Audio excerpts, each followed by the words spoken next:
আল্লাহ রাব্বুল আলামিন বলেন, মিনহা খালাকনাকুম ওয়া ফিহা নুঈদুকুম ওয়া মিনহা নুখরিজুকুম তারাতান উখরা। সূরা তাহা আয়াত নম্বর 55। মাটি থেকে সৃষ্টি করা হয়েছে তোমাকে, আবার তোমাকে মাটিতেই যেতে হবে, আল্লাহর সামনে তোমাকে হাজির হতে হবে। আমরা আল্লাহর সামনে লজ্জা নিয়ে হাজির হতে চাই না সম্মান নিয়ে হাজির হতে চাই? লজ্জা নিয়ে না সম্মান নিয়ে? সম্মান নিয়ে হাজির হবে। এই জন্য আমরা আমলগুলো নিব বাম হাতে না ডান হাতে? বাম হাতে না ডান হাতে? চুরি করা আমল কোন হাত? ডাকাতি করা আমল কোন হাত? সন্ত্রাসী করা আমল কোন হাত? আল্লাহর পথে দান করা কোন হাত? যাকাত দেওয়া কোন হাত? নামাজ পড়া কোন হাত? আল্লাহর দল করা কোন হাত? আল্লাহর হাত ডান হাত। ডানপন্থী আমরা হয়ে যাব, ডান হাতে আমলনামাগুলো নিয়ে যাব। ওয়াস-সাবিকুনাস সাবিকুন উলাইকাল মুকাররাবুন। আমরা অগ্রগামী হব। ওয়াসারিউ ইলা মাগফিরাতিন মির রাব্বিকুম ওয়া জান্নাতিন আরদুহাস সামাওয়াতি ওয়াল আরদ উইদ্দাত লিল মুত্তাকিন। বান্দারে, জান্নাতের দিকে অলস হয়ে যেও না, দৌড়ায় যাও। জান্নাতের দিকে দৌড়ায় যাও। কয়েকদিন আগে শুহাদায়ে উহুদ দেখে আসলাম, বদর দেখে আসলাম। বদর যুদ্ধের দিন একজন সাহাবী নবীর সামনে দাঁড়ানো। রাসূল বলছেন, সাহাবীরা এমন একটা যুদ্ধের কথা বলবো নাকি যে যুদ্ধে শাহাদাত বরণ করলে পরে তার জন্য আসমান জমিন বরাবর প্রশস্ত, তার জন্য জান্নাত দেওয়া হবে। এক সাহাবী খেজুর খাচ্ছিলেন, অর্ধেক খেজুর খেয়ে অর্ধেক খেজুর ফেলে দিলেন। রাসূল বলছেন, অর্ধেক খেজুর ফেলে দিলা কেন? হুজুর, রাতের কোন সময় যে খেজুর খাবো এটা আমার জন্য লস টাইম। যুদ্ধে গেলাম, শহীদ হয়ে আল্লাহর জান্নাত দখল করে ফেলবো। জান্নাতের জন্য অস্থির হতে হবে, জান্নাতের জন্য পাগল হতে হবে, জান্নাতের জন্য স্বপ্ন দেখতে হবে, অ্যাম্বিশন দেখতে হবে। দুনিয়াকে প্রতিষ্ঠিত করার জন্য কত স্বপ্ন আমরা দেখি। সন্তানকে ডাক্তার বানাবো, ইঞ্জিনিয়ার বানাবো, সন্তানকে জজ বানাবো, আর্মি বানাবো, অফিসার বানাবো, নিজের 50 বিঘা জমি করবো, একটা মেডিকেল কলেজ বানাবো, ব্যবসা বানাবো, গ্রুপ অফ ইন্ডাস্ট্রিজ করব। কিন্তু দিন শেষে দুনিয়াটা শেষ হবে, কিন্তু এমন দিন সামনে আছে তার কোনো শেষ নাই। অতএব স্বপ্ন দেখবো দুনিয়ার না আখিরাতে। তো দুনিয়া দরকার নাই নাকি? হ্যাঁ, কি দুনিয়ার দরকার আছে না নাই? কিন্তু কার পন্থায়? কার পন্থায়? আমরা যখন হাজিরা যখন আল্লাহর ঘর তওয়াফ শুরু করে, হাজরা আসওয়াদ নামে একটা পাথর আছে, সেই পাথরের রাসূল আগে চুম্বন করেছেন। চুম্বন করেই তিনি তওয়াফ শুরু করেছেন। 7টা চক্কর তিনি দিয়েছেন, 7টা বার তিনি তওয়াফ করেছেন, 7 বার তিনি ঘুরেছেন। আমরা কয়বার ঘুরি? 7 বার ঘুরি। এটাই উমরার সিস্টেম, এটা হজের সিস্টেম। এটা ঘুরতে হবে, তওয়াফ করতে হবে। রাসূল চুমুখে, ওই হাজরা আসওয়াদের চুমুখে যখন তিনি তওয়াফ শুরু করতেন, একটা দোয়া তিনি পড়েছেন। সে দোয়া আজও সমস্ত মুতামিররা পড়েন, হাজিরা পড়েন। যারা পড়েন ঠোঁট মিলিয়ে বলুন, রব্বানা আতিনা ফিদ দুনিয়া হাসানাতাও ওয়া ফিল আখিরাতি হাসানাতাও ওয়া কিনা আযাবান নার। রব্বানা আতিনা ফিদ দুনিয়া হাসানা। এখানে এই দোয়ার মধ্যে আগে আখিরাত না আগে দুনিয়া? বলেন বলেন বলেন বলেন, আগে কিসের কথা আসছে? আবার বলেন, রব্বানা আতিনা ফিদ, কি দুনিয়া আগে না আখিরাত আগে? দুনিয়ার কল্যাণ যদি হয় আখিরাত ঠিক হয়ে যাবে। দুনিয়াটা যদি উল্টা পাল্টা হয়ে যায়, আখিরাত উল্টা পাল্টা হয়ে যাবে। এই জন্য দুনিয়ার হাসানা আগে আমরা চাইবো, আল্লাহ দুনিয়ার কল্যাণটা আমাদের দিয়ে দাও। আমার বন্ধুগণ, কোটি কোটি টাকার মালিক হলেই কিন্তু কল্যাণ পাওয়া যায় না। কোটি কোটি টাকার মালিক হলেই কিন্তু শান্তি পাওয়া যায় না। হাজার হাজার কোটি টাকার মালিক, আমার দেশের 1 নম্বর টপ লিস্টের ধনী দরবেশ, তার নাম শোনেন নাই আপনারা? শোনেন নাই?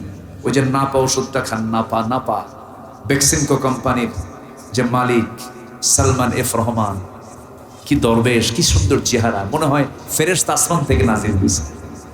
কি সুন্দর চেহারা তার, অথচ এত কোটি কোটি টাকার মালিক, এত বিশাল সম্পত্তি থাকার পরও সুখ আছে, শান্তি আছে? কেন নাই? দুনিয়ার হাসানা থেকে সে মাহরুম, কারণ সে জুলুম করেছে। কি করেছে?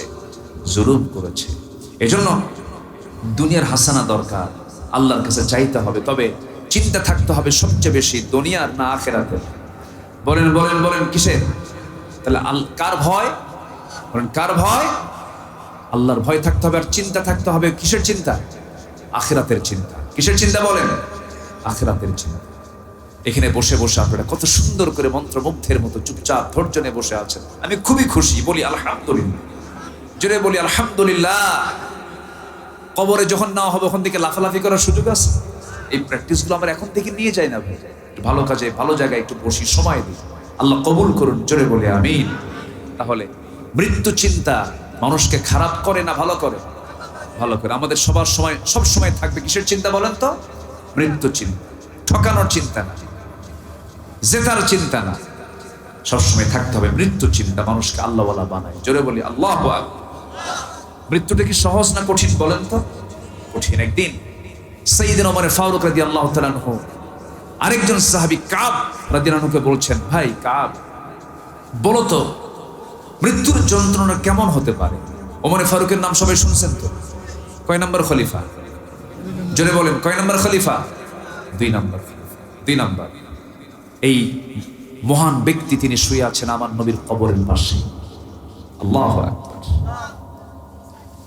আমার নবী যেখানে শুয়ে আছেন সেখানে পাশাপাশি শুয়ে আছেন প্রথম খলিফা সাইয়েদনা আবু বকর সিদ্দিক রাদিয়াল্লাহু তাআলা। কিন্তু আরেকটা ফাঁকা জায়গা যেটা পড়েছিল, ওই জায়গায় থাকার কথা ছিল হলো আয়েশা সিদ্দিক রাদিয়াল্লাহু তাআলা থাকার কথা ছিল। উনি আশা করেছিলেন যে আমি এই জায়গায় আমি থাকবো, কারণ আমার নবীর ইন্তেকাল হয়েছে কোন মহিলার ঘরে? বলেন বলেন বলেন বলেন। আম্মা জান আয়েশা সিদ্দিকের ঘরে, ওনার ঘরে তিনি ইন্তেকাল করেছেন। ওনার একটা অধিকার আছে, তো আমার ঘরে রাসূল ইন্তেকাল করেছেন, আমি আমার নবীর সঙ্গে আমি মারা গেলে এখানে শুয়ে থাকবো, এটা তার একটা চাওয়া ছিল। প্রথম খলিফার ইন্তেকাল হয়ে গেল। আম্মা জান আয়েশা সিদ্দিক রাদিয়াল্লাহু আনহা তার বাবা আবু বকর সিদ্দিক রাদিয়াল্লাহু আনহুকে তার কথা অনুযায়ী, পরামর্শ অনুযায়ী নবীর কবরের পাশেই তার দাফন করা হলো। এরপরে যতটুকু জায়গা ছিল ওই জায়গা আম্মা জান আয়েশা থাকার চেষ্টা করেছিলেন, থাকার জন্য চিন্তা করেছিলেন। দ্বিতীয় খলিফা ওমর ফারুকের সময়, তার যখন মৃত্যুর সময় হয়ে গেছে, একজন জালিম এসে তার পিছন দিক দিয়ে তরবারির আঘাত করে চাকু মারে। রক্তাক্ত হয়ে তিনি জমিনে পড়ে যান। তার সারা জীবনের দোয়া ছিল, আল্লাহুম্মা রযুকনি শাহাদাতান ফি সাবিলিক ওয়াজআল মাউতি ফি বালাদি রাসূলিক। ওয়া আল্লাহ, তুমি আমাকে শহীদের দরজা দান করো এবং মৃত্যু যদি দাও এই নবীর শহরে আমার মৃত্যু দিবা। এই দোয়া সারা জীবন করেছেন, শহীদও তিনি হয়েছেন। রক্তাক্ত অবস্থায় পড়ে আছেন, মারা যান নাই। তার ছেলে আব্দুল্লাহকে ডাক দিয়ে বলছেন, আব্দুল্লাহ, উম্মাহাতুল মুমিনিন আয়েশা সিদ্দিকের কাছে গিয়ে বলো আমার বড় শখ, আমার রাসূল শুয়ে আছেন, তার পাশে আমার বন্ধু বকর শুয়ে আছেন, আমি আমার নবীর পাশে শেষ ঘুমটা ঘুমাতে চাই, আমি আমার নবীর পাশে শুইতে চাই। দেখো তো আমার জন্য আয়েশা কোনো জায়গা দিতে পারে নাকি? এর মালিকেরা তো আয়েশা। দেখো তো আয়েশার কাছে এই প্রস্তাবটা দাও, দেখো তো রাজি হয় নাকি। যখন প্রস্তাবটা দাও হলো, আম্মা জান আয়েশা সিদ্দিকা কান্নায় ভেঙে পড়লেন। তিনি মনে মনে ভাবলেন, জগৎ বিখ্যাত একজন দ্বিতীয় খলিফাতুল মুসলিমিন, তিনি আমার কাছে যখন প্রস্তাবটা দিয়ে দিলেন, আমি আমার জায়গার দাম করে সেই জায়গা আমি ওমরকে দিয়ে দিলাম। আমার নবীর পাশে কয়জন সাহাবী শুয়ে আছেন? 2 জন। একজনের নাম কি? আরেকজনের নাম কি? ওমর রাদিয়াল্লাহু তাআলা আনহুমা। এই 2 জন সাহাবী শুয়ে আছেন। কবর জিয়ারা করলাম কয়েকদিন আগে। আমার নবীর কবর, অর্থাৎ আমার নবীর ঘর, মিন বাইতি ও মিম্বারি রাওদাতুম মিন রিয়াদিল জান্নাহ। নবীজি যে মিম্বারে বসে খুতবা দিতেন এবং তার ঘরটা এতটুকু অংশকে রাসূল বলেছেন, এই দুনিয়ার জিন্দেগিতেও সাহাবীরা জেনে রেখে দিও, এইটুকু অংশ হলো জান্নাতের টুকরা। জোরে বলুন সুবহানাল্লাহ। কিসের টুকরা? জান্নাতের টুকরা। আমি ফজরের একটু আগ দিয়ে 4টার দিকে আমি সেই রাওদাতুম মিন রিয়াদিল জান্নাহ, জান্নাতের টুকরায় ঢোকার জন্য অনুমোদন পেলাম। ঢুকলাম। এখন তো অনলাইন সিস্টেম, সিরিয়াল নিতে হয়। ঢুকলাম। আপনি তো সিরিয়ালে ঢুকেছেন, আর এখন অনলাইন সিস্টেম করেছে। তো অনলাইনে আমি ভোর 4টার দিকে তাহাজ্জুদের সময় আমি ভিতরে ঢুকলাম, ঢোকা মাত্রই দেখি আল্লাহু আকবার, আমার দেশে 20 থেকে 30 জন সেখানকার খেদমতে খাদেম হিসাবে তারা এখান থেকে চলে যাওয়ার পর সেখানে চাকরি পেয়েছে। এই 20 থেকে 30 জন সবাই আমার দেখা আমার দিকে চলে আসছে, সালামটা দিল, সালাম দিয়ে বলে হুজুর আপনার ওয়াজ শুনি, খুব ভক্ত। বললাম শোনো, ভক্ত রক্ত ছাড়ো, আমার এর মিন রিয়াজিল জান্নাহ আগে ঢুকাও। তো খুব তারা চেষ্টা করলো, অনেকক্ষণ ধরে মোটামুটি তারা চেষ্টা করে বললো হুজুর আপনি পিছনে বসেন, আজান হবে কিছুক্ষণ পর, আজান হলেই আর এখান থেকে কাউকে আর বের করে দেওয়া হবে না, কারণ সবাই তো আসতে চায়, মানে পালাক্রমে টাইম হয়ে যায়, 10 থেকে 15 মিনিট টাইম পাওয়া যায়। তো আমি একটা চান্স খুঁজলাম, ওরা চিনল, এই মানে চান্স আমিও সুযোগ পেয়ে গেলাম। তো মোটামুটি ভাবে আমি যাওয়ার পরে সেখানকার দায়িত্ব নিয়ে যদি সেখানকার একজন সরকারি কর্মকর্তাকে বলা হলো যে ইনি আমাদের দেশের একজন মানে পরিচিত একজন আলেম, ওনার কথা আমরা সবাই শুনি, ওনার ভক্ত আমরা। তা আমি নিজে আমি তো ভাবতেছি আমি তো নগণ্য গোলাম, বেশি বেশি বলতেছি। তো এক পর্যায়ে তারা কনভিন্স করলো, এরপর আজান হলো। জাস্ট আমার নবীর যে কবর, যে ঘর এবং মেম্বারের ঠিক মাঝখানে যে প্রথম যে জায়গাটা আল্লাহ পাক আমার জন্য সুযোগ করে দিয়েছে, তৃপ্তি ভরে শুধু আল্লাহর কাছে একটা কথাই বলেছে, আল্লাহ তুমি আমাদেরকে খাওয়াচ্ছ, কিন্তু মধ্যপ্রাচ্যের একটা জ্বলন্ত অগ্নিকুণ্ড ফিলিস্তিন আজকে না খাওয়া, তোদের খাবারের বন্দোবস্ত করে দাও আল্লাহ। এই প্রথম দোয়াটা আমি এটাই করেছি।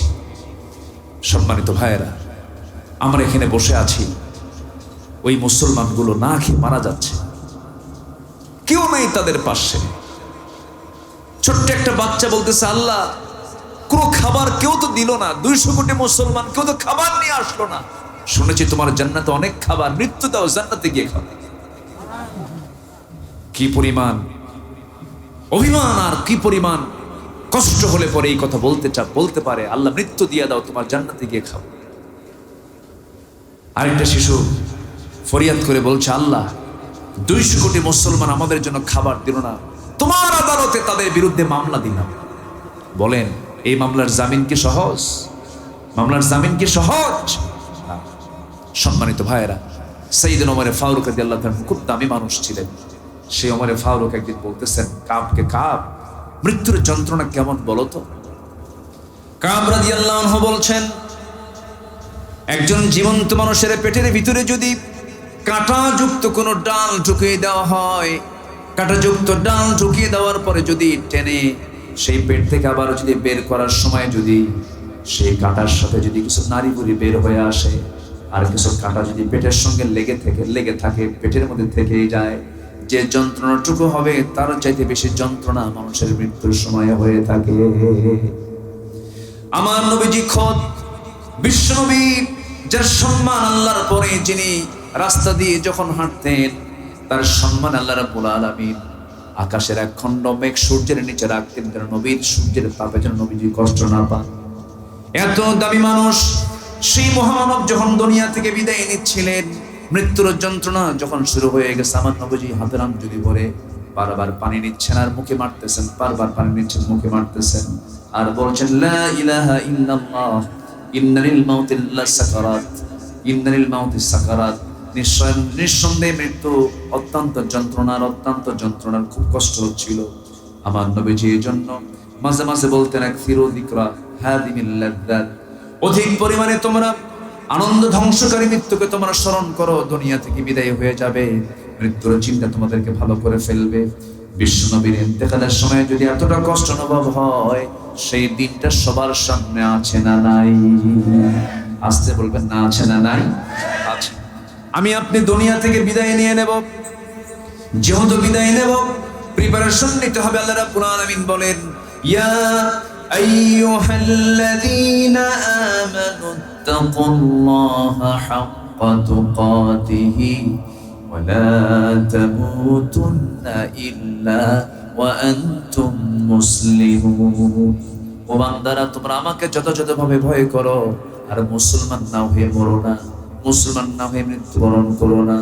জান্নাত পাওয়ার জন্য শর্ত হলো কি হওয়া? বলেন কি হওয়া? আমরা কি আরো জোরে? নামাজ না পড়লেও মুসলমান নাকি? আসতে কয় আমার দেশে নামাজি মুসলমান বেশি না বেনামাজি মুসলমান বেশি? বেনামাজি আবার মুসলমান, বেনামাজি আবার কি মুসলমান। এখানে প্রশ্ন আছে না নাই বলেন তো? এমন চিত্র হতো না, এমন চিত্রায়িত হতো না। আমার দেশে মাত্র 5% মুসলমান নামাজ পড়ে, আর বাকি 95% মুসলমান নামাজ পড়ে না। এই দেশের দল কিন্তু অনেক আছে, সব দলের কর্মসূচিতে নামাজ আছে নাকি বলেন? সব দলের কর্মসূচিতে নামাজ আছে? কিছু দলের কর্মসূচিতে কি আছে? নামাজ আছে। বড় বড় যে দলগুলো, বড় বড় যে দল, নাম বললেই চিনবেন, বুঝে নেন, যত বড় বড় দল আমার দেশে আছে প্রত্যেকটা দলের কর্মসূচিতে আমি চ্যালেঞ্জ দিয়ে দিলাম নামাজের কোনো কর্মসূচি নাই। তার বড় প্রমাণ হলো যখন জনসভার ডাক দেয় জনগণ চলে যায়, জনসভার সময় যোহরের আজান দেয় নামাজ নাই, আসরের আজান দেয় নামাজ নাই, মাগরিবের আজান দেয় নামাজ নাই।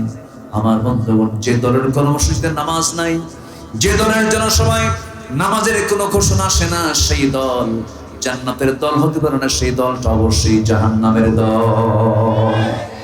আস্তে কম কেন, জোরে বলেন ঠিক কিনা? জাহান্নামের দল। জাহান্নামে যাওয়ার 1 নম্বর কারণ হলো যে ব্যক্তি নামাজ না পড়ে দুনিয়া থেকে বিদায় নেবে। তাহলে যে দলের কর্মসূচিতে নামাজের কোনো হুকুম নাই, সেই দল করার কোনো দরকার। রাগ করতেছেন মনে হয়, 2 জন করে ওঠেন কেন? রাগ করলেন? রাগ করা যাবে না, একটু বসেন, একটু বসেন। যদি কষ্ট পান তাহলে মোনাজাত করে দেব, আপত্তি নাই তো? বলি আলহামদুলিল্লাহ। ভাইরে, জান্নাতের জন্য পেরেশান থাকতে হবে, জান্নাতীদের কাতারে যেতে হবে। আপনি মদখোরের আসরে বসে আপনি জান্নাতের তালাশ করেন কেমন? আপনি চাঁদাবাজদের আসরে বসে আপনি জান্নাতের তালাশ করেন কেমন? জান্নাতের তালাশ করতে হলে আল্লাহর আসরে বসতে হবে, আলেমদের আসরে বসতে হবে, ভালো জায়গায় যেতে হবে, ভালো দল করতে হবে। যে দল বলবে আমি আল্লাহর জমিন আল্লাহর দিন কায়েমের জন্য আমরা কাজ করছি, সেই দলে যেতে হবে। রাগ করছেন আপনারা? রাগ করলে তো আমার কিচ্ছু করার নাই, কারণ আমি যদি আজকে হক কথা না বলে যাই, কিয়ামতের দিন আপনি আমার বিরুদ্ধে মামলা দিবেন, আমি জামিন পাবো না। অতএব আমাকে হক কথা বলে যেতে হবে। সামনে কিয়ামত আছে না নাই? আসতে বলবেন না, কিয়ামত আছে না নাই? এই আকাশ থাকবে? আকাশ যদি না থাকে আপনার বাড়িতে থাকবে, বাড়িতে থাকবে, আকাশই নাই, এই আকাশই থাকবে না। আমার নবী যখন তেলাওয়াত করতেন সেই সূরাগুলো, রাসূল কাঁদতেন, ফুপে ফুপে কাঁদতেন, আওয়াজ বের হতো কান্নার, সাহাবেকরা অস্থির হয়ে যেত। নামাজের মধ্যে 3টা সূরা 4টা সূরা আছে, ভয়ঙ্কর কিয়ামতের চিত্র আল্লাহ পাক চিত্রায়িত করেছে। এই সূরাগুলো মাঝে মাঝে ইমাম সাহেবরা তেলাওয়াত করেন, যদি মুসল্লি বুঝতো মুর্শিদের মধ্যে কান্নার রোল পড়ে যেত। বোঝে না তো, না বোঝার কারণে নামাজের মধ্যে মজা পায় না। হুজুরও ছাড়ে না, আমিও পারি না। আল্লাহু আকবার, আসেন না বলেন? আমার নবীজি মাঝে মাঝে নামাজ এত লম্বা হয়ে যেত, নফল নামাজে তিনি দাঁড়িয়েছেন, গোটা রাত চলে যেত। গোটা রাতে ঘন্টার পরে ঘন্টা চলে যাওয়ার পর আমার নবীজির নামাজ শেষ হয়েছে মাত্র 2 রাকাত। কয় রাকাত বলেন? 2 রাকাত। আর আমার দেশের তারাবির নামাজের দৃশ্য যখন চোখে পড়ে, 20 রাকাত নামাজ শেষ হয় মাত্র 5 মিনিটে। শয়তানও বোঝে না, আসেন না বলেন? রাকাত বেশি করার দরকার নাই, আপনি 4 রাকাতই পড়েন, সময় দিয়ে পড়েন, বুঝে পড়েন। আপনি 8 রাকাত পড়েন, সময় দিয়ে পড়েন, বুঝে পড়েন। 12 রাকাত পড়েন, সময় দিয়ে পড়েন, বুঝে পড়েন। যেটা আপনিও বুঝলেন না, রুকু ঠিক হলো না, সেজদা ঠিক হলো না, সেই নামাজ আল্লাহর দরবারে কবুল হবে না। নামাজটাকে সুন্দর করতে হবে।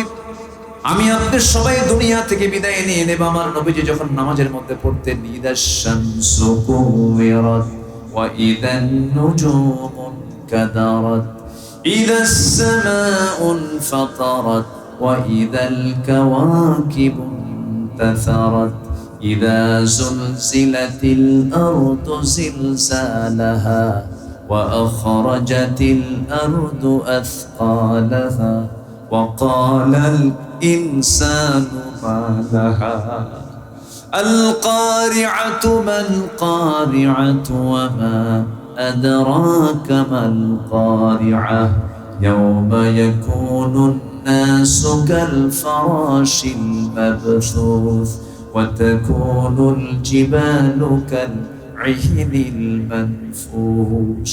পাহাড়গুলো তুলার মতো উঠতে থাকবে, আকাশ ফেটে ফেটে পড়বে, সূর্য সংকুচিত হয়ে যাবে, তারকাগুলো ছিটকে ছিটকে পড়বে, সব ধ্বংস হয়ে যাবে। সেদিন মানুষ বলবে আল্লাহ ওয়াকালাল ইনসান মা লাহা, কি হলো, সব তো শেষ হয়ে গেল। সেই কঠিন কিয়ামতের দিন আল্লাহ বলছেন বান্দারে কোনো ছায়া থাকবে না সেই দিন, শুধু আমার আরশের ছায়া ছাড়া। আমি 7 জনকে আমি আমার আরশ আজিমের ছায়ায় জায়গা দিয়ে দেব। কয় শ্রেণীকে? 7 শ্রেণীকে। একটা শ্রেণীর কাতার অন্তর্ভুক্ত হব, জোরে বলি ইনশাআল্লাহ, আরো জোরে বলি ইনশাআল্লাহ। 7 শ্রেণী কারা কারা শুনতে রাজি আছেন? এবছর না সামনে বছর? এখনই? বাস, জোরে বলি ইনশাআল্লাহ। অনেক কথা তো আমাদের শেষ হয় না, আলোচনা অনেক থেকে যায়, এক রাত একটু একটু করে বলি। শুধু আমি আপনাকে শোনাচ্ছি না, কিন্তু এখন তো প্রযুক্তির কল্যাণে দেখেন না কতগুলো কিরামন কাতিবিন আমার দিকে ছায়া আছে, এরাও কিন্তু কম না। যা বলি সব হুবহু রেকর্ড করে গোটা পৃথিবীকে শুনিয়ে দেয় মুহূর্তের মধ্যে। অতএব তাহলে আমার কথা কি শুনছে হাজার হাজার না কোটি কোটি? কোটি কোটি মানুষ কিন্তু আমার আওয়াজগুলো শুনতে পাচ্ছে। এই তো মাত্র 2 দিনের মধ্যে এগুলো সব লক্ষ লক্ষ মানুষের হাতে হাতে এগুলো চলে যাবে। এই জন্য আমরা যে কথাগুলো বলি এই কথাগুলো আর নির্দিষ্ট জায়গায় থাকে না, এখন একদম গ্লোবাল গোটা পৃথিবীতে চলে যায়, ওয়ার্ল্ড ওয়াইড হয়ে যায়। সম্মানিত ভাইয়ের একটু সময় দেন, তাহলে কিয়ামত মনে হয় আমাদের জীবনে আসবে না, নাকি আসবে কিনা বলেন? আমরা দেখবো কিনা বলেন? দেখব। আমরা সেই দৃশ্য দেখব। সেই দৃশ্যে এত ভয়ঙ্কর দৃশ্য হবে, মানুষ সেদিন উলঙ্গ হয়ে উঠবে, খাতনাবিহীন হয়ে উঠবে, খাতনা থাকবে না, উলঙ্গ হয়ে খাতনাবিহীন খালি পায়ে নগ্ন পায়ে হাসরের ময়দানের সব বান্দা উঠে দাঁড়াবে। আম্মা জান আয়েশা বলছেন ইয়া রাসূলুল্লাহ, মানুষের একটু লজ্জা হবে না?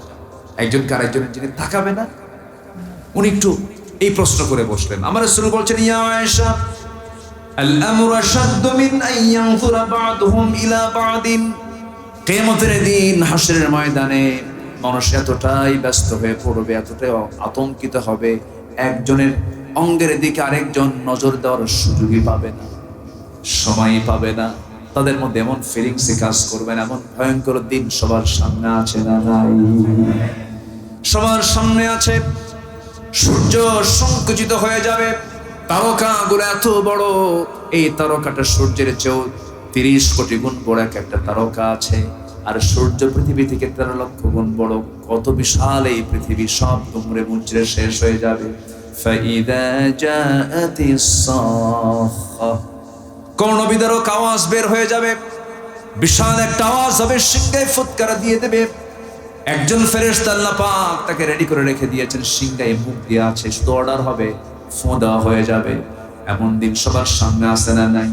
সেদিন কি হবে? ওই পিতা, যে পিতা আপনার জন্য, আপনার সন্তান আপনার জন্য কত কষ্ট করেছে, ইয়াউমা ইয়াফিরুল মারউ মিন আখি ওয়া উম্মিহি ওয়া আবিহি ওয়া সাহিবাতিহি ওয়া বানিহি। সন্তান বাপকে চিনবে না, বাপ সন্তানকে চিনবে না, এমনকি মা সন্তানকে পর্যন্ত স্বীকার করে বসবে। যেদিন মানুষ কাঁদতে কাঁদতে চোখের পানিগুলো ফুরে যাবে, চোখ থেকে রক্ত বের হওয়া শুরু হয়ে যাবে, মানুষ অস্থির হয়ে যাবে, ছটফট করতে থাকবে, কেউ কাউকে চিনবে না। আল্লাহ বলছেন নেব, পাই টু পাই হিসাব নেব। যাররা শব্দটা এত ভয়ঙ্কর, গোটা কোরআন শরীফের ভিতরে সবচেয়ে ভয়ঙ্কর আয়াত হলো ফামান ইয়া'মাল মিসকালা যাররাতিন খায়রান ইয়ারা ওয়া মান ইয়া'মাল মিসকালা যাররাতিন শাররান ইয়ারা। যাররা হলো খালি চোখে যা দেখা যায় না, এমন কোনো পাপ কর্ম নাই, এমন কোনো ভালো কাজও নাই যা বান্দার সামনে সেদিন প্রেজেন্ট করা হবে না, সব দেখিয়ে দেওয়া হবে। বান্দা এই দিনের বেলা এটা করেছো, রাতের আধারে এটা করেছো, এই দিনে চুরি করে এই দিনে ডাকাতি করেছো, মিথ্যা ছলচাতুরি করেছো, সব বান্দাগুলো দেখে বলবে ইয়া লাইতানি কুনতু তুরাবা। নিজের হাত কামড়াবে, নিজের দেহ কামড়াবে, শেষ পর্যন্ত বলবে আল্লাহ আমি যদি মাটি হয়ে যেতাম কত ভালো হতো। কিন্তু পালাবেন কোথায়? পালানোর কোনো সুযোগ নাই। সেই কঠিন দিন আমার আপনার সামনে আছে। আল্লাহ পাক সেদিন খেপে যাবেন আর বলবেন আইনাল জব্বারুন আইনাল মুতাকাব্বিরুন। কোন অহংকারী আছো, কোন স্বৈরাচারী আছো, আজকে আসো, সামনে দাঁড়াও। সব নত শিরে সব দাঁড়িয়ে যাবে, কাঁপতে কাঁপতে আল্লাহর সামনে দাঁড়িয়ে থাকবে। হাজার হাজার বছর চলে যাবে, বিচার শুরু হবে না। সেই কঠিন দিন একজন মানুষকে আল্লাহ পাক সবচেয়ে বেশি সম্মান দিবেন, তিনি হচ্ছেন মুহাম্মদ সাল্লাল্লাহু আলাইহি ওয়াসাল্লাম। নবীর কথা মনে করার দরকার আছে না নাই? আগে করব কার নাম? বলেন, আগে মনে করব কার নাম? সেকেন্ড স্মরণ করব মুহাম্মদ সাল্লাল্লাহু। আল্লাহ বলছেন আমারে নিবা, আমারে তুমি কাছে নিতে চাও না, আমাকে আগেই কাছে পাবে না, ভায়া লাগবে, মাধ্যম লাগবে। ফাত্তাবিউনি ইউহিব্বুকুমুল্লাহ, আমার হাবিবকে আগে আনুগত্য করো, আমার রাসূলকে আগে আনুগত্য করো, আমি আল্লাহ তোমাকে ভালোবাসি। যেরকম সুবহানাল্লাহ। আল্লাহকে মানবেন, রাসূলকে নেতা মানবেন না। আল্লাহকে মানবেন, রাসূলকে শুধু নামাজে মানবেন, নেতৃত্বে মানবেন না, রাজনীতিতে মানবেন না, রাষ্ট্রে মানবেন না। আপনি উম্মত না, আপনি ভণ্ড, আপনি প্রতারক। এই যে রাসূলকে মানতে হবে এক জায়গায় না সব জায়গায়। রাসূল কি দেশ চালাইছেন? আস্তে কম কেন? দেশ চালাইছেন? তিনি কি রাষ্ট্রপতি ছিলেন? তিনি কি হাতে অস্ত্র নিয়েছিলেন? তিনি কি যুদ্ধ করেছেন? তিনি কি হিজরত করেছেন? তিনি কি উহুদের ময়দানে গেছেন? তিনি কি বদর যুদ্ধের নেতৃত্ব দিয়েছেন? এত কিছু জানার পর আপনি না জানার ভান করেন কেন? আপনি ভণ্ডামি করেন কেন? নবীর পূর্ণ আনুগত্য ছাড়া আল্লাহর জান্নাত পাওয়া সম্ভব নয়। ইসলাম এমনি এমনি আসে নাই। যে নবীকে আল্লাহ তাআলা এত পছন্দ করেছেন, মসজিদে কিবলাতাইন একটা মসজিদ আছে, দেখছেন? কিবলাতাইন মানে দুই কিবলা। কয় কিবলা? দুই কিবলা। এটা মদিনায়। এই যে কয়েকদিন আগে ঘুরে আসলাম। আল্লাহ তার হাবিবকে কি পরিমাণ ভালোবাসেন দেখেন। মসজিদে কিবলাতাইন কেন হলো? উনি ওই জায়গায় দাঁড়িয়ে 4 রাকাত নামাজ পড়ছিল, 4 রাকাত নিয়ত করেছেন, 2 রাকাত পড়েছেন। নামাজের মধ্যেই তার মনে হলো, আল্লাহ আমার চেহারাটা বাইতুল আকসার দিক করে, বাইতুল মুকাদ্দাসের দিক করে আমি নামাজ পড়ছি, আমার কিবলা যদি এটা না হয়ে যদি আমার কিবলাটা যদি কাবা শরীফ হতো, আমার কত ভালো লাগতো। শুধু মনে করেছেন, আল্লাহকে বলেন নাই। নামাজের মধ্যে আল্লাহ বলছেন, ক্বাদ নারা তাকাল্লুবা ওয়াজহিকা ফিস সামা ফালানুওয়াল্লিয়ান্নাকা কিবলাতান তারদাহা ফাওয়াল্লি ওয়াজহাকা শাতরাল মাসজিদিল হারাম। আল্লাহু আকবার। মসজিদুল হারাম, হে রাসূল আপনার দেরি করবেন না, 2 রাকাত পড়েছেন, মসজিদ আকসার দিকে সমস্যা নেই, বাকি 2 রাকাত নামাজ আপনি কিবলা ঘুরান, বাইতুল হারামের দিকে নামাজ। কয় কিবলা হলো? মসজিদের নাম হয়ে গেছে কি? 2 কিবলা। কিবলাতাইন।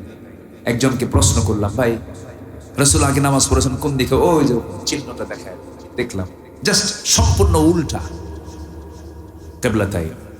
মসজিদে কুবা দেখেন, মসজিদে কুবাটা আবার মসজিদে নববী, যেটা মসজিদে নববী, মসজিদে কুবা এবং শুহাদায়ে উহুদ একদম সোজা সোজা লাইন, এক লাইনে। মসজিদে কুবায় রাসূল আগে প্রথমে আসলেন, থাকলেন। প্রথম মসজিদ হলো আল্লাযী উসসিসা আলা তাকওয়া, মসজিদে কুবা। মসজিদে কুবায় যদি কেউ ওযু বানায় 2 রাকাত নামাজ পড়ে, আল্লাহ পাক তাকে একটা নফল উমরার সওয়াব দিয়ে দেন, কবুলওয়ালা উমরার সওয়াব। এত দাম মসজিদে কুবাকে আল্লাহ পাক ইতিহাসের একটি শ্রেষ্ঠ জায়গা বানিয়ে দিয়েছেন। যেরকম সুবহানাল্লাহ, বরকতময় জায়গা বানিয়ে দিয়েছেন। সম্মানিত ভাইয়েরা, সেই বিশ্বনবীকে আমরা মানবো এক জায়গায় না সব জায়গায়? সব জায়গায় আমাকে আপনাকে মানতে হবে, কারণ সেই ভয়ঙ্কর দিনে রাসূলের দরকার আছে না নাই? আসতে বলবেন না, আছে না নাই? আল্লাহ রাব্বুল আলামিন সেই কিয়ামতের দিনে হাসরের ময়দানে কিছু কিছু বান্দাকে আল্লাহ রাব্বুল আলামিন অন্ধ করে তুলবেন, বধির করে তুলবেন, বোমা করে তুলবেন, আগুনের উপর আগুনের ভয়ঙ্কর আযাব বাড়াতেই থাকবেন। আল্লাহ রাব্বুল আলামিন বলেছেন, ওয়া নাহশুরুহুম ইয়াওমাল কিয়ামাতি আলা ওয়ুজুহিহিম উমিয়ান ওয়া বুকমান ওয়া সুম্মান মাআওয়াহুম জাহান্নাম কুল্লামা খাবাত জিদনাহুম সাঈরা। জোরে বলুন আল্লাহু আকবার। সূরাতুল আল ইসরা আয়াত নম্বর 97। আল্লাহ রাব্বুল আলামিন কিয়ামতের দিন তাদেরকে উপর করে অন্ধ মুখ বধির করে অবস্থায় তাদেরকে তুলবেন, তাদের আশ্রয়স্থল জাহান্নাম হবে। আমার বন্ধুগণ, সেই কঠিন দিনটা আমার আপনার সামনে পড়ে আছে। ভয়ঙ্কর এই পরিণতি দেখে শেষ পর্যন্ত নিজের স্ত্রী সন্তানকে মুক্তিপণ হিসাবে আল্লাহর সামনে দিতে চাইবে। ভয়ঙ্কর সেই দৃশ্য সম্পর্কে আল্লাহ তাআলা নিজেই বলছেন, ইয়াওয়াদ্দুল মুজরিমু লাউ ইয়াফতাদি মিন আযাবি ইয়াওমাইযিন বিবানিহি ওয়া সাহিবাতিহি ওয়া আখিহি। জোরে বলুন আল্লাহু আকবার। সেই কঠিন দিন সবার সামনে আছে। শেষ পর্যন্ত বাঁচার জন্য অনেক চেষ্টা করেও যখন ব্যর্থ হয়ে যাবে, সেই সময় তার হাত কামড়াবে, তার জিহ্বা কামড়াবে এবং আফসোস করে বলবে, ইয়া লাইতানি কুনতু তুরাবা ইয়া লাইতানি ইত্তাখাযতু মা'আর রাসূলি সাবিলা ইয়া ওয়াইলাতা লাইতানি লাম আত্তাখিয ফুলানান খালিলা ইয়া লাইতানি কদ্দামতু লিহায়াতি। জোরে বলুন আল্লাহু আকবার। আফসোস করে লাভ হবে না, আফসোস করে কোনো কিছুর প্রাপ্তি হবে না। শেষ পর্যন্ত তাকে জাহান্নামের মধ্যে নিক্ষিপ্ত হতে হবে। চামড়াটা জ্বলতে থাকবে। চামড়ায় বেশি আগুন লাগলে পরে চামড়ার সেন্সিয়ার, চামড়ার যে দাহ্য শক্তি, আগুন যখন লাগে, আগুন দিয়ে যখন পড়ে যাবে, সেই পড়ে যাওয়ার পরে ওই আগুনের পড়ে যাওয়ার কারণে তার ভিতরে কোনো অনুভূতি থাকবে না। আল্লাহ রাব্বুল আলামিন বলছেন, বান্দা ওয়াবাদদালনাহুম জুলুদা, আমি আল্লাহ তোর শাস্তিকে পুরোপুরি ভোগ করার জন্য চামড়া পাল্টায় দিয়ে নতুন চামড়া দিয়ে দেব।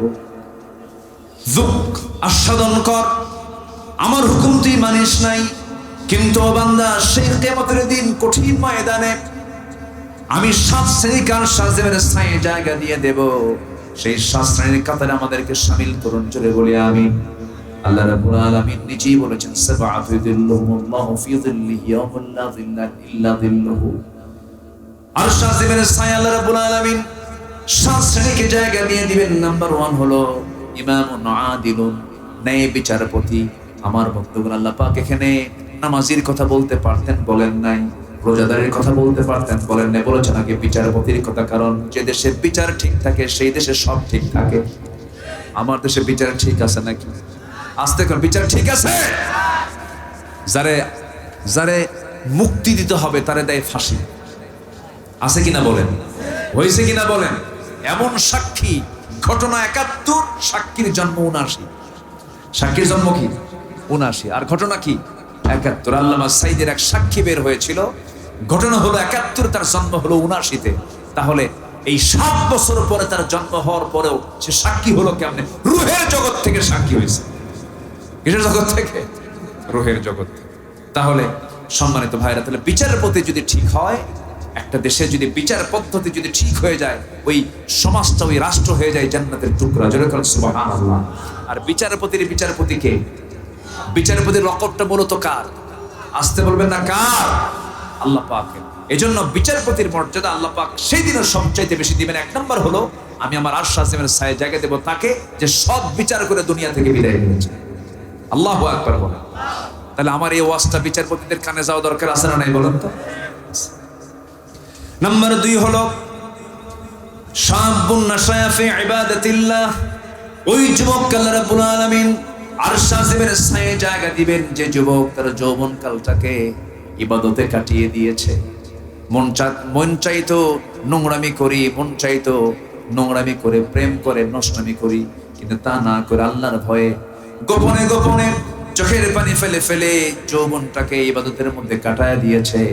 এই যুবককে আল্লাহ রাব্বুল আলামিন আরশ আজিমের ছায়ায় জায়গা দিবেন। জোরে বলেন সুবহানাল্লাহ। একজন নবী নারীর বড় ফিতনায় পড়েছেন, খুব সুন্দর চেহারা ছিল। সেই নবীর নাম কি বলেন?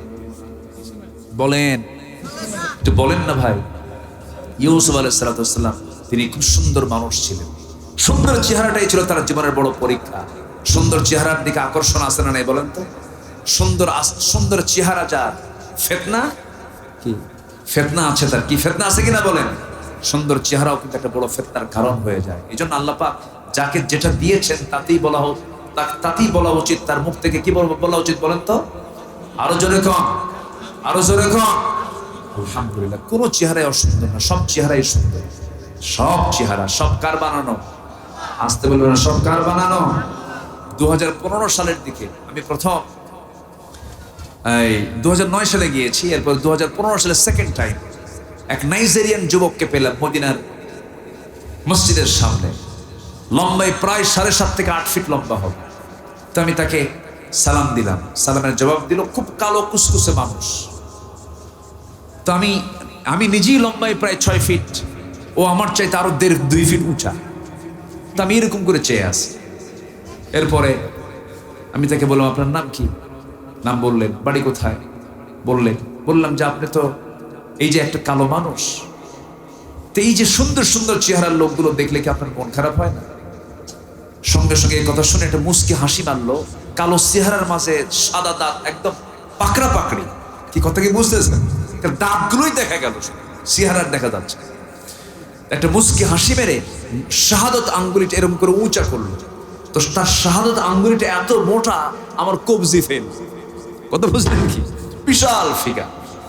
নখ উঁচু করে বলল, এগুলো কোনো চেহারা হলো? চেহারা তো আমার। কি বুঝতেছেন কি আপনারা? মানে আল্লাহ পাক বান্দার শুকর আদায় করার মতো যোগ্যতা দিয়েছেন বান্দার মধ্যে। এই জন্যই তো বান্দা বলতে পারে আলহামদুলিল্লাহ। তাদের চোখে তারা সুন্দর, পৃথিবীর সবাই সুন্দর। তো ইউসুফ আলাইহিস সালামের সৌন্দর্যে পাগল হয়েছিল একজন মহিলা। তার নাম কি? সবার তো ইতিহাস কম বেশি জানা আছে। ইতিহাসের দিকে আমি যাব না, ইতিহাস তো সবাই জানেন।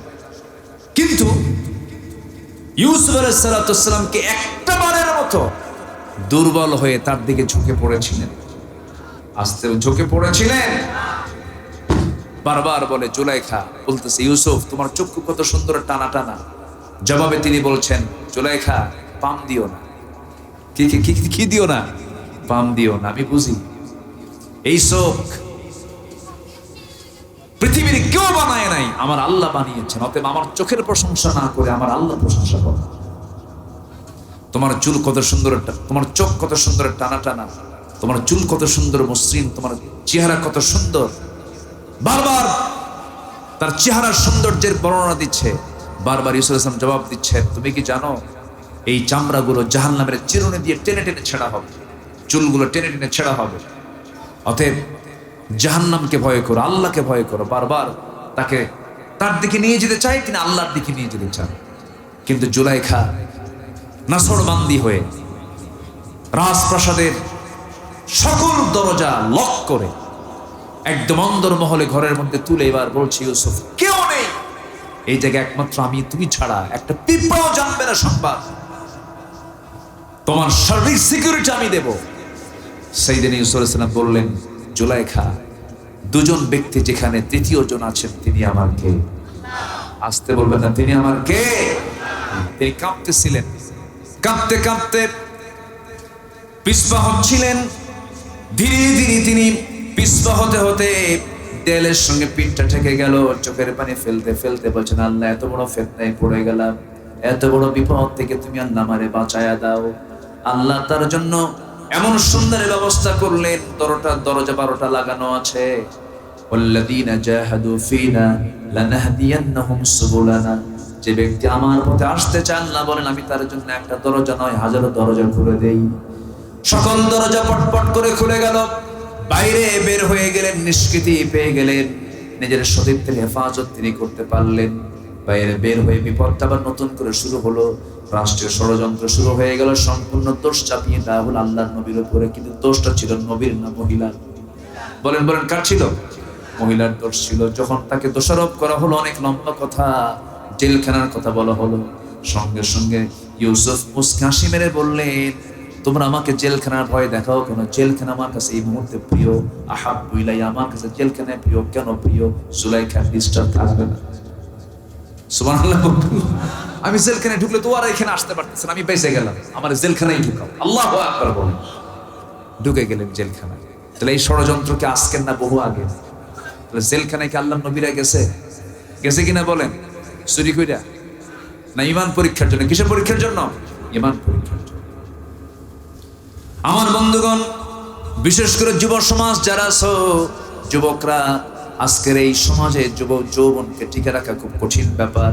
সবচেয়ে বড় ফিতনা আমার কাছে মনে হচ্ছে ডিভাইস গুলো। মোবাইলকে মুসলমান বানায় নিবা। মোবাইলকে কি বানায় নিবা? মুসলমান বানায় নিবা। মোবাইলকে সুন্দর করে সেটআপ দিয়ে দিবা। মোবাইলকে যাবতীয় নোংরা থেকে বাঁচায় রাখবা। যদি নোংরা থেকে না বাঁচাতে পারো, মোবাইল ব্যবহার করার কোনো দরকার। যে মোবাইল চালাতে পারবে সে মোবাইল চালাতে পারবে, কিন্তু যাকে মোবাইল চালাবে, মোবাইল যাকে চালাবে তার ব্যবহার করা জায়েজ নাই, আর যে মোবাইলকে চালাবে তার ব্যবহার করা জায়েজ। মোবাইল সবার ব্যবহার করা জায়েজ না। যে দুর্বল ওকে তো মোবাইল খেয়ে ফেলবে, শেষ করে ফেলবে। এই জন্য যুব সমাজ, নোংরামির দিকে যাবা না। একটা মুহূর্ত পিচ্ছিল পথে যদি পা দাও তুমি ধ্বংস হয়ে যাবে। নোংরামির পথে যেও না, মাদকে যেও না, নেশায় যেও না, অসৎ বন্ধু নির্বাচন করো না। সুন্দর করে জীবনটাকে সাজাও, যৌবনটাকে সাজাও। তুমি কি জানো তোমার ভরা যৌবনের দামটা কত? তোমার ভরা যৌবনের দামটা এত বেশি, এত বেশি। আল্লাহ পাক বলছেন, যার ভরা যৌবনকে আমার পথে যারা ব্যয় করবে আমি তার জন্য আরশ আজিমের ছায়ে জায়গা দিব। জোরে বলি সুবহানাল্লাহ। নোংরামিতে পা দেবে না, মাস্টারবেশনে যাবা না। বিয়ের প্রয়োজন হবে, বিয়ে করে ফেলবা। আব্বা আম্মাকে মুখ ফুটে বলে ফেলবা, আব্বা বিয়ে করাও। কিছু বাপও আছে বেকুব, সন্তানের অভাব বোঝে না। আছে কিনা বলেন? আছে কিনা বলেন? বলে যে তুই আগে নিজের পায়ে দাঁড়া, ওকে অন্যের পায়ে দাঁড়ায়। আছে না? নিজের পায়ে আগে দাঁড়া, কিছু করে খা, কামাই কর। বাস, শিক্ষিত ছেলে পড়াশোনা করতে করতে 40 বছর হয়ে যায়, বিয়ে করে 45-এ, বাচ্চা কাচ্চা হয় 50-এর পরে। 50-এর পরে যদি বাচ্চা হয়, সেই বাচ্চা যদি রাস্তায় হাঁটে, রাস্তায় হাঁটতেছে বাচ্চা নিয়ে, একজন বলতেছে, ভাই এটা তোমার কি? কি কথা বুঝতেছেন? কি কথা বুঝতেছেন? এটা তোমার নাতি কি না? আর গ্রামের অশিক্ষিত মানুষ 21 বছর বয়সে বিয়ে করছে, 21 বছরের বাপ হয়েছে, 23 বছরের বাপ হয়েছে, 40 বছরে দাদা হয়েছে, আর 60 বছরে কি মহা দাদা। কি দাদা বলেন তো? মহা দাদা। এটাই তো সুখ। এই জন্য জীবনকে কাজে লাগাতে হবে। অসৎ কোনো পন্থা অবলম্বন করা যাবে না, জেনার কাছে যাওয়া যাবে না। অসৎ পথে পা দিলেই কি শান্তি না অশান্তি? শান্তি না অশান্তি? সুস্থ না অসুস্থ? সুস্থ না রোগ? রোগ তৈরি হবে। আল্লাহ পাক যুব সমাজকে ইসলামের পথে অবিচল থাকার তৌফিক দান করুন। জোরে বলে আমিন। আরো জোরে বল আমিন। নাম্বার 3 হলো, ওই সমস্ত বান্দাকে আল্লাহ পাক আরশ আজিমের ছায়ায় জায়গা দিবেন যার দিল সর্বক্ষণ লটকানো থাকে মসজিদের সাথে। জোরে বলেন সুবহানাল্লাহ। আজান হবে কখন, যাব কখন? আজান হবে কখন, যাব কখন? সাজাদপুরে যাব আমি, আজান শুনবো মসজিদে চলে যাব। উল্লাপাড়া যাব, মসজিদে আজান শুনবো মসজিদে চলে যাব। সিরাজগঞ্জে যাব, কোর্টের কাছে আজান হয়ে যাবে, জোহর নামাজটা পড়বো আমি। আবার আমি আসর নামাজটা বাড়িতে এসে মসজিদে গিয়ে পড়বো আমি। আমি যখন এশার নামাজ পড়বো তখন মনে মনে চিন্তা করবো ফজর নামাজটা আমি পড়বো। আমার বন্ধুগণ, যার ফজরের চিন্তা মাথায় থাকে তার আল্লাহ পাক আপনি ঘুম থেকে তাকে জাগায় তুলেন, অ্যালার্ম ঘড়ি লাগে না। মেডিকেল সায়েন্স বলছে আল্লাহ পাক প্রত্যেকটা মানুষের বান্দার মাথার মধ্যে অ্যালার্ম ঘড়ি দিয়ে দিয়েছে। সে শুধু মনে করবে আমি ফজরের সময় উঠবো, আল্লাহ পাক তাকে সেই সময় উঠায়া দেন। সুবহানাল্লাহ। আমার ভাইয়েরা, এরকম করে যার দিলটা সর্বক্ষণ নামাজের জন্য মসজিদের সঙ্গে লটকানো থাকবে, আল্লাহ রাব্বুল আলামিন বলেন, বান্দা আমি তোকে আরশ আজিমের ছায়ায় জায়গা দেব। নাম্বার 4 হলো এমন 2 ব্যক্তি যারা আল্লাহর জন্য একে অপরকে ভালোবেসেছে আবার বিচ্ছিন্ন হয়েছে। নাম্বার 5 হলো ওই সমস্ত যুবককে আল্লাহ পাক আরশ আজিমের ছায়ায় জায়গা দিবেন সুন্দরী রূপবতী নারী প্রেমের প্রস্তাব দিয়েছে, সঙ্গে সঙ্গে বলে ফেললো ইন্না খাফুল্লাহ, আমি আল্লাহকে ভয় করি। আল্লাহ বলছেন ওই বান্দাকে আমি আরশ আজিমের ছায়ায় জায়গা দেব। নাম্বার 6 হলো এমন ধরনের ব্যক্তিকে আমি আল্লাহ রাব্বুল আলামিন আরশ আজিমের ছায়ায় জায়গা দেব যারা দান করবে ডান হাতে দেবে, বাম হাত জানবে না, বাম হাতে দান করবে ডান হাত জানবে না। এমন গোপনকারী দানবীরকে আমি আল্লাহ রাব্বুল আলামিন আমার আরশ আজিমের ছায়ায় জায়গা দেব। কিন্তু সমাজে কিছু কিছু লোক আছে, যদি দানের কথা যদি না বলা হয়, স্লোগান যদি না দেওয়া হয়, নারায়ে তাকবীর মারহাবা যদি না দেওয়া হয়, মন খারাপ। আছে কি না? আছে না? হুজুর আমি দান করলাম 1 লাখ, 1 লাখের স্লোগান তো হলো, দান করলাম 2 লাখ, মারহাবা তো কিছুই পাইলাম না। দান করবো আমরা মারহাবার জন্য না আল্লাহর জন্য? কার জন্য বলেন? আল্লাহর জন্য। আল্লাহ রাব্বুল আলামিন বলছেন, বান্দা তুই আমারে গোপনে গোপনে দান করবি, ডান হাত দিবে বাম হাত জানবে না, বাম হাত দান করবে ডান হাত জানবে না। এমন বান্দাকে আমি আল্লাহ রাব্বুল আলামিন আরশ আজিমের ছায়ায় জায়গা দিয়ে দেব। আমরা দান করব কার পথে? কি অপ্রিয় না প্রিয় জিনিস? অপ্রিয় না প্রিয় জিনিস? সেরা টাকা না ভালো টাকা? সেরা টাকা সব কোথায় দেয়? এই আসতে সারা সপ্তাহ বিড়ি খায়, 2 টাকার একটা নোট জমা হয়ে গেছে, ওই টাকা কেউ নেয় না, পড়ে আছে পকেটের ভিতরে। 7টা দিন কোনো মুদিখানার দোকানদার নেয় না, বিড়ি খাওয়ার দোকানদার নেয় না, পান খাওয়ার দোকানদার নেয় না, 7 দিন ধরে পড়ে আছে। জুমার দিন মসজিদে গেল, মনে করে এই টাকাটা নিয়ে চলে গেছে। সামনে কানা ফকির। কি ফকির? কানা ফকির না ওটা? ও তো দেখে না, বাক্স তার চোখে দেখে না। কানা ফকির চলে আসছে। ওই বাক্স যখন চলে আসছে, ডান দিকে তাকায়, বাম দিকে তাকায়, তাকায় তাকায় দেখে কেউ দেখলো না, চট করে ভিতরে ঢুকায় দিয়ে বলে, আল্লাহ সোয়াব দেওয়ার না দাও, থোয়ার জায়গা নাই। কিসের জায়গা নাই? থোয়ার জায়গা। এমন দান আল্লাহর দরবারে মঞ্জুর হবে না। আল্লাহ পাক বলছেন, বান্দা তোর প্রিয় জিনিসটা তুই আমার পথে ব্যয় করবি। লান তানালুল বিররা হাত্তা তুনফিকু মিম্মা তুহিব্বুন। তোমার প্রিয় জিনিস আমার পথে দিয়ে দিবা, আমি তোমার আমার প্রিয় জিনিসকে তোমার হাতে আমি সমর্পণ করে দেব, জান্নাত দিয়ে দেব। এই জন্য প্রিয় জিনিস আমরা আল্লাহর পথে দিয়ে দেব, দান করব, কম না বেশি বেশি, যেরকম কম না বেশি বেশি, বেশি বেশি দান করব। নাম্বার 7 হলো এমন ব্যক্তিকে আল্লাহ তাআলা আরশ আজিমের ছায়ায় জায়গা দিবেন, যেই বিষয়টা নিয়ে আমি শুরুতেই কথা বলেছি। নির্জনে নিভৃতে চোখের পানি ফেলে ফেলে যে একমাত্র আল্লাহর সামনে কাঁদবে, ফাফাদাত আইনাহু, আমি আল্লাহ তাকে আরশ আজিমের ছায়ায় স্পেশাল জায়গা করে দেব। জোরে বলি সুবহানাল্লাহ। আরশ আজিমটা কাছে না দূরে? আসতে কয় কোন পাড়া? ওই পাড়া? আপনারা যেহে বলতেছেন মনে হয় যে ওই পাড়া। আরশ আজিমটা কাছে না দূরে? শুধু দূরে না, অনেক দূরে। আমরা বসে আছি কোন গ্রামে? হ্যাঁ, আমরা বসে আছি রতনকান্দি। পৃথিবী নামক এই বিশাল ভূখণ্ডে সিরাজগঞ্জ জেলার শাহজাদপুর উপজেলার রতনকান্দি গ্রামে বসে আছে। আমার আল্লাহ তাআলা আরশ আজিমটা কেউ কি দেখেছেন নাকি? কিন্তু আরশ আজিম জানে না বামে। হ্যাঁ, বলেন কোথায়? সাব্বিহ ইসমা রাব্বিকাল আ'লা আর রহমানু আলাল আরশি ইস্তাওয়া। আরশ আজিমটা কত দূর? পৃথিবীর কোন যানবাহনে চড়ে আপনি সেই জায়গায় যেতে পারবেন না। আমরা যেখানে বসে আছি এখান থেকে সূর্য অনেক দূর। সূর্যটা পৃথিবী থেকে 13 লক্ষ গুণ বড়। এই সূর্যের চাইতে কিছু কিছু তারকা আছে। আড্ডা নামে একটা তারকা আছে, যে তারকা ওই সূর্যের চাইতে 30 কোটি গুণ বড়। বিশাল তারকা, কোটি কোটি তারকাগুলো আবার আল্লাহ পাক সুসজ্জিত করে আসমানে সাজিয়ে রেখেছেন। কিছু কিছু তারকার আলো পৃথিবীর জমিনে আজ পর্যন্ত আসেনি, এত দূরে আছে সেই তারকাগুলো। আমার বন্ধুগণ, পৃথিবীর মানুষগুলো চাঁদের দেশে চলে গেছে, পৃথিবীর মানুষগুলো মঙ্গল গ্রহে চলে গেছে, সফর করে এসেছে। মানুষ চাঁদ দেখলো, মঙ্গল গ্রহ দেখলো। যদি এখন বান্দা মনে করে চাঁদ দেখলাম, মঙ্গল গ্রহ দেখলাম, একটু তারকা দেখবো। পৃথিবীর সবচেয়ে নিকটবর্তী তারকার নাম হলো প্রক্সিমা সেন্ট্রাই। এই প্রক্সিমা সেন্ট্রাই নামক তারকাটা পৃথিবীর সবচেয়ে কাছাকাছি এই তারকা। পৃথিবীর কোনো মানুষ যদি এই তারকাকে দেখতে চায়, দেখার জন্য যেতে চায়, পৃথিবীর কোনো নরমাল যানবাহন দিয়ে চলবে না। বিজ্ঞান বলছে পৃথিবীর সবচেয়ে লেটেস্ট যানবাহন হলো অ্যাপোলো 11। অ্যাপোলো 11 এর ঘন্টার গতি হলো 39,000 কিলোমিটার। 39,000 কিলোমিটার বেগে যদি কোনো বান্দা যদি ওই প্রক্সিমা সেন্ট্রাই নামক পৃথিবীর সবচেয়ে নিকটবর্তী চাঁদের সেই তারকার দেশে যেতে চায়, তার যেতে সময় লাগবে ঘন্টায় 39,000 কিলোমিটার বেগে। যেতে যেতে তার সময় লেগে যাবে 1,15,000 বছর মাত্র। যাবেন কারা কারা? হাত তোলেন।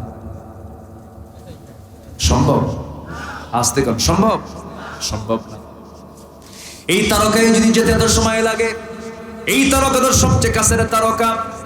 বিশাল মহাশূন্য, এই যে বিশাল আকাশ আছে, এই আকাশের পর আরেকটা আকাশ আছে, এরপর আরেকটা আকাশ আছে। আল্লাহ কি এক আকাশের মালিক না 7 আকাশের মালিক? 7 সামাওয়াত, 7 আকাশের মালিক। এই 7টা আকাশ, প্রথম আকাশ থেকে দ্বিতীয় আকাশ আরো বড়, দ্বিতীয় আকাশ থেকে তৃতীয় আকাশ আরো বড়, তৃতীয় আকাশ থেকে চতুর্থ আকাশ আরো বড়, এরকম করে 7টা আকাশ। এরপরে আরশ আজিম। আল্লাহ বলছেন, বান্দারে এই 7টা কাজ কর, আমি তোকে আমার স্পেশাল ফ্লাইটে করে আমার আরশ আজিমের ছায়া জায়গা দিয়ে দেব। জোরে বলে সুবহানাল্লাহ। আসেন দোয়া করি। দোয়া করবো? দোয়া করবো না তাহলে চলে যাই? যাবো না? অনেক সুন্দর মানুষ, বলি আলহামদুলিল্লাহ। ফজর পড়বেন কারা কারা? হাত তোলেন দেখি। ফজর পড়বেন কারা কারা? জোরে বলি ইয়া আল্লাহ, আমাদেরকে ফজর যোহর, আসর, মাগরিব, এশা, 5 ওয়াক্ত সালাত আদায় করার তৌফিক তুমি আল্লাহ দিয়া দাও। জোরে বলি আমিন, আরো জোরে আমিন। হাত নামা। জাহান্নামে যাবার 1 নম্বর কারণ কি বলেন? নামাজ পড়া না নামাজ ছেড়ে দেওয়া? তাহলে এই দেশে নামাজ পড়ার লোক বেশি, নামাজ ছেড়ে দেওয়ার লোক বেশি। তাহলে বলেন তো, যে কাজটা ছেড়ে দিলে বান্দা জাহান্নামে যাবে, তাহলে এই দাওয়াতটা সব দলের আগে দেওয়া দরকার না পরে দেওয়া দরকার? কিন্তু সেই দাওয়াত কি দেয়? দাওয়াত দেয়। সম্মানিত ভাইয়েরা, তাহলে জাহান্নামটা সামনে আবার আছে। কিয়ামতের কথা কিছু বললাম, জাহান্নামটা কি শান্তির জায়গা না অশান্তির জায়গা? শুধু কষ্ট না, মহা কষ্ট, মহা কষ্ট।